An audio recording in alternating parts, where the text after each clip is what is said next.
በእኛ ፈንታ ኪዳን የገባው። ስለዚህ እኛ ኪዳን ተቀባይ አይደለም። ለምን መሀል ላይ እንስታለን፣ እንደክማለን።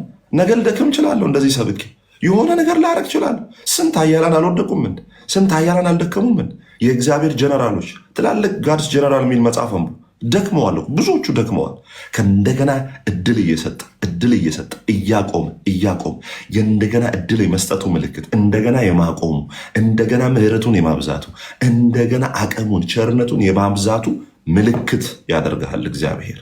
ከዛስ አለቀ፣ ደቀቀ፣ አይሆንም፣ አይረባም። ይሄ መዝሙሩ አይረባም ከእንግዲህ ሲባል በቃለት፣ አዋጅን ገልብጠ ጣልቃ ገባ ድንገት፣ እንደ ሮጠም ጠላት አልደረሰብኝም፣ ለክፉ ትከሻ ጌታም አልሰጠኝም፣ ለሴጣን ንክሻ ጌታም አልሰጠኝም።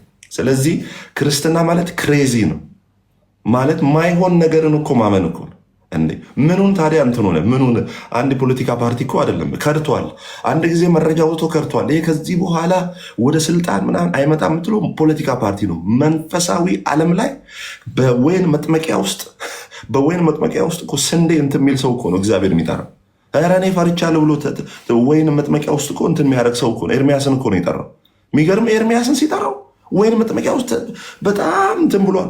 በጣም ተደብቆም እንደሚያደርግ ታውቃለህ። እችን ጥቅስማ ለአንተ ማንበብ አለብን። ሁሌ አንተን ሳስብ ይሄ ጥቅስ ይመጣልኛል። በወይን መጥመቂያ ውስጥ ነው ያለው። ፈርቷል፣ በጣም ተጨንቋል፣ በጣም ፍራቻ ውስጥ ነው።